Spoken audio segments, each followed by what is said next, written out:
If you're already familiar with the basics of Blender's rigging features, you can probably skip this video. I'm just going to give a brief overview of the main features relevant to this DVD. The simplest rigging feature in Blender is called an empty. In other software, this is sometimes called a null object. An empty is an object that has nothing in it.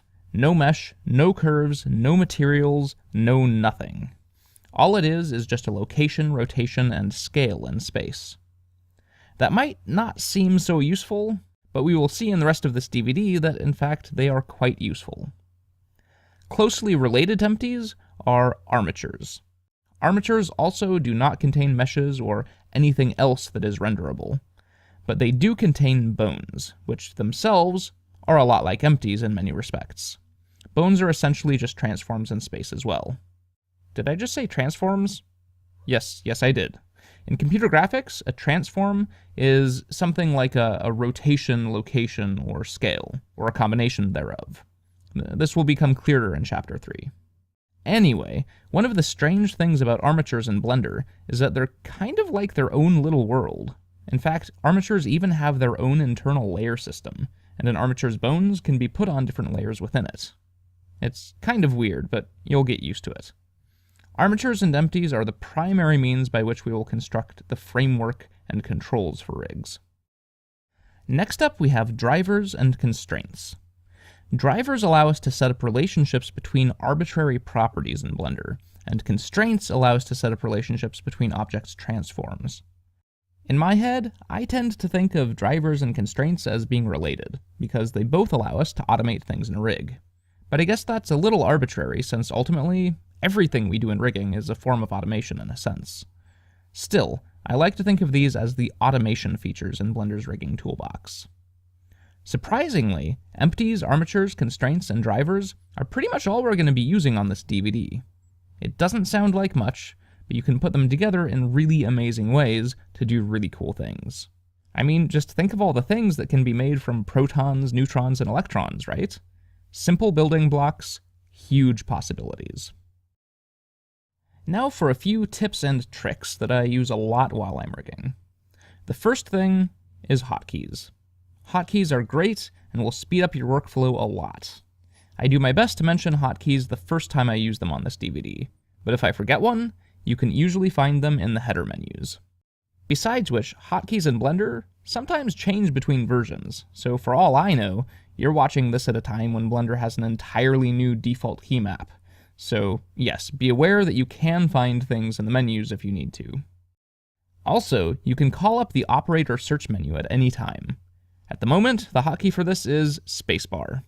If you press spacebar at any time, a little search menu will pop up, and you can search for any command by name. To execute the command, just select it from the search results. You can use the up and down arrows to choose it, or you can choose it with the mouse. With this feature, hopefully you will never get lost. If you're watching this DVD, you really should already know the next bit, but just in case, I want to point out that you can do mode switching via this menu here. Sometimes the hotkeys for mode switching can be confusing, especially with armatures, so you can always do it from here if you need to. Next, I almost never use the transform widgets. Instead, I use the G, R, and S hotkeys to grab, rotate, and scale things. The seeming downside to these hotkeys is the matter of restricting the motion to specific axes. But that turns out to be pretty easy. While you're in the middle of grabbing, rotating, or scaling something, you simply press X, Y, or Z on the keyboard to restrict it to that axis. By default, it restricts the motion using world space axes, but if you press one of the keys twice, it will restrict it in the space selected in this menu, which I usually have set to normal. If we want to clear out the transformations on something, we can use Alt-G, Alt-R, and Alt-S to clear the location, rotation, or scale of our selection, respectively. I do this a lot throughout the DVD when I want to move something back to its default position. Something else I do a lot on this DVD is move things with snapping turned on. To do that, simply hold down Control while you move something. I mainly use this when I'm dealing with lots of overlapping things. I'll move some things off to the side with snapping on, and then later I move them back with snapping on as well.